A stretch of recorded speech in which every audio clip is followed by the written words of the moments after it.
Well, Queensland, our premier has she stepped up, introducing some old laws and legislation. There's all the talk here in Queensland now is about bail conditions, uh, breaching bail. We'll go through a couple of different articles. My opinion on this probably, I, I'm not convinced. I'm not convinced the bail conditions or breaching of bail laws really does a lot. However, I never found. Now, keep in mind when I say this, I only dealt with breaching bail offences when I was doing general duties. So I only did general duties for a certain certain amount of time, and then after that, I went into surveillance, physical. It's in the physical surveillance unit. So I'm only talking about my experience when I was in general duties, and that was quite a while ago. However, just saying all this because looking at what I'm going to bring this article up, looking at what the premier wants to do, this backflip, yeah, it's a bit. I don't know. I think it's a bit of a shame. I'm not, like I said, I'm not convinced it makes a lot of difference. But anyway, it's probably there is a lot of people out there that know a lot better than I do. So this article here from The Guardian says Queensland Labor backflips to make breach of bail an offence for children. So the Queensland government will begin charging children with criminal offences for breaching bail conditions, a move that advocates say will cause a human rights emergency in the state's buckling youth detention system. Look, they might be right. We've got to admit that they might be right with this. However, there's got to be something. Something has to be done, and people want something tangible. And they keep looking at how all these people have breached their bail conditions and they're out committing serious offences. And people are quite frankly, they're just sick of it. Look at the look at the picture they use for our great premier Anastasia. Oh, anyway, it's not flattering. Anyway, so Labor had previously repeatedly ruled out reintroducing breach of bail as a criminal offence. I don't think they should have taken it away. Okay, I think it was brought in it was introduced under a Newman government, I think. And these clowns took it away. Anyway, so arguing it would not be effective. That's what they've been saying for years. Senior government sources had told Guardian Australia as recently as last week that such a move would not occur. But after calls from the LNP opposition and some anti-crime campaigners, the Premier Anastasia Palaszczuk on Monday told reporters the government had listened to the community and would introduce a new offence in the Youth Justice Act. We want to work together, she said, in the spirit of bipartisanship, in the best interest of the people of this state. Isn't it funny hearing her talk about the best interest of the people of this state? My opinion is she doesn't give a hoot about the people of this state and their best interests. Not if you're outside that southeastern corner, anyway. The impact of the reform is that it gives police an arrest trigger for bailed young offenders on the streets. Current police powers, which I'll remind you, they took away in the first place. Current police powers only allow police to arrest juveniles if they are committing or suspected of committing an offence. But community workers and advocates say some children on bail are on the streets because it is safer than being at home, which, look, while I agree that this may be a legitimate argument, because some children are on the streets because it's safer than being at home or elsewhere, I don't think you can make these broad kind of accusations for everyone. There's so many kids out there who just need to be at home, but unfortunately they are coming from families who just don't really, they just don't give a damn. A lot of the parents are just out there who could not care less. They're too busy drinking alcohol, drinking or smoking drugs, or just thinking that their children can look after themselves because they're not really parents. They're not actually parents and they're not parenting. So yeah, okay. It may be safer on the streets for some kid, but you cannot just make these sweeping arguments and think that they cover everyone. Anyway, so the light goes on to say the likely increased arrests of young people will also heighten severe human rights concerns in police watch houses. Existing government policies making it harder for children to receive bail have caused the population of young prisoners, mostly First Nations children, to swell. Yep, okay. And also youth detention centres are full, and about 80 children are currently being held in adult watch houses, some for more than 4 weeks. Okay, they're all legitimate arguments. I get it. However, let's you've got to you've also got to look at some of the other things that have happened very recently. I'll bring up a couple of other stories, and you tell me. And this is why there's been such a strong push from the community of when it comes to when it comes to these bail breach of bail conditions, and why the community has been pushing for this, why the media has been pushing for this. First, let's look at this story. This happened just at the very end of 2022. Two teenagers charged with murder of woman in Boxing Day home invasion at North Lakes near Brisbane. That's her, Emma Lovell, and her husband. Can't remember his name, Grant or something like that. Yeah, so two teenage boys have been charged with murder, attempted murder, after a woman was killed at a home, in a home in North Brisbane on Boxing Day. Emma Lovell, who was 41, fatally stabbed in the chest after allegedly disturbing the offenders inside her North Lakes home at about 11:30 p.m. Her husband Lee Lovell, 43, was stabbed in the back.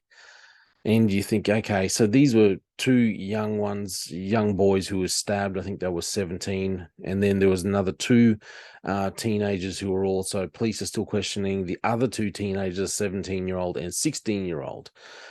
He said police had prior contact with all four teenagers involved in this attack. So, yep. So that happened then. But then you look at what the history of these kids, and you realize that, like I said, this is part of the reason why there's been such an uproar. This headline here came from 7 News: the shocking criminal history of boys accused of murdering North Lakes mum Emma Lovell. So this shocking criminal history of the two teens accused of murdering Queensland mum in a home invasion can be revealed, as social media posts highlight their brazen antics as part of a gang partaking in joyrides and stolen cars. The two teens had their matters heard in Brisbane Children's Court on Wednesday after being charged with the murder and attempted murder. They can't be named, but 7 News understands one of the boys was responsible for the stabbing of a man in his St. Lucia home in Brisbane last year. The then 15-year-old was charged with attempted murder, was sentenced, and has since been released from custody. Attempted murder, released from custody. It is also understood one of the boys was arrested on Christmas Eve this year. Sorry, that was the 2022, and charged with multiple offences. He was released on bail despite police objections on Boxing Day, hours before he allegedly stabbed Emma Lovell to death. Just hours earlier, released on bail. Like I said, this is part of the reason why we've had such this big outcry.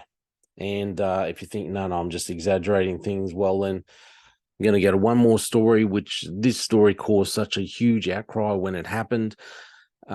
People were just horrified. Okay. And it was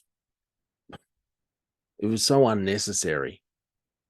And it could have been prevented so easily, except, again, this person who committed this offense was out on bail at the time, on bail for other similar offenses.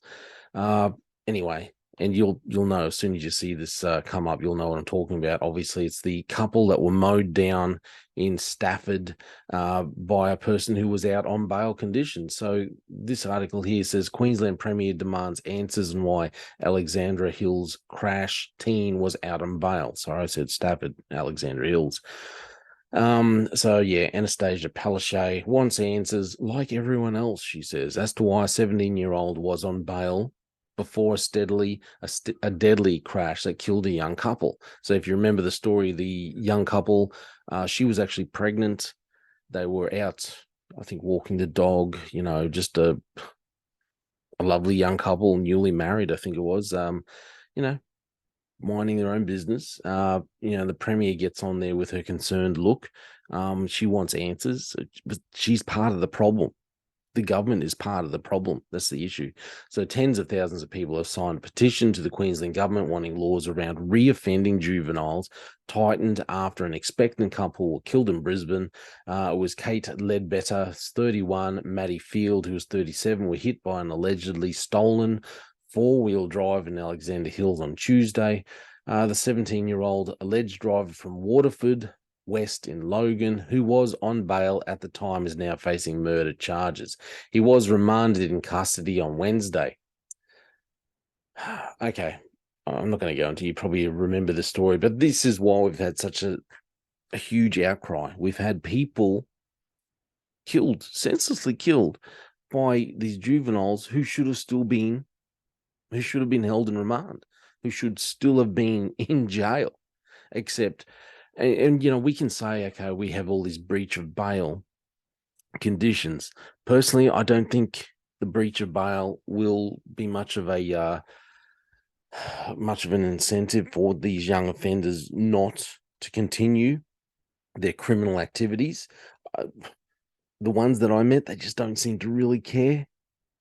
They just don't seem to care. They don't give a dang about their families. They've got no family life. They've got no real support system. They don't care about anyone other than themselves. That's the ones that I met, that I can recall when I was in GDs.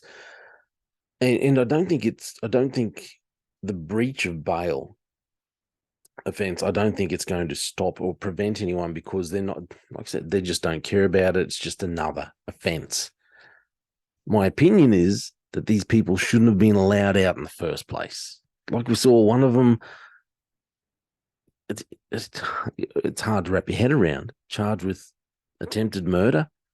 Okay, he was 15 at the time. If you're 15 and you have attempted to murder someone, I'm sorry, your little dumb head should be sitting in jail for the next 20 years. You don't get out. This all comes back to, it's not the police. The police, they argue, they get frustrated when they see these young offenders, these violent young offenders, get released. It comes back to the law. It comes back to our magistrates and our judges. That's where and our government, our politicians, who and all these advocates that go up and say, okay, there are some people, like I said, it's a legitimate argument. Some of these children, they come from broken homes, bad situations. But if you've got someone, 15-year-old, who's out there and already attempting to murder someone, you don't just allow them out. You keep them locked up. You make sure you throw the book at them. You can't just keep making excuses.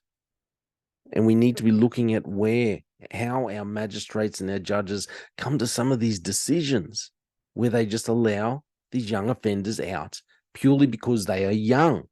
Just because you are young does not mean that you cannot be a vindictive, demonic, evil little thug. It doesn't mean that you're innocent just because you're young. You can be just as evil, just as full of hate as any 30-year-old. It all comes back to the politicians, to all these people that want to stand up and say, no, we can't hold these young children in custody.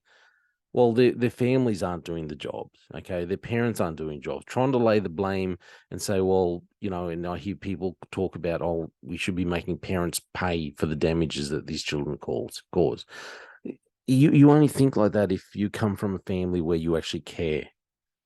When you come from families who don't give don't give a hoot. And they don't make money. And the money that they do make a lot of the time, 99% of the time, is going to be the taxpayer funded money anyway. So it's just like us. I pay taxes. I don't want to be, they're just giving it back to the government with the money that they get for free.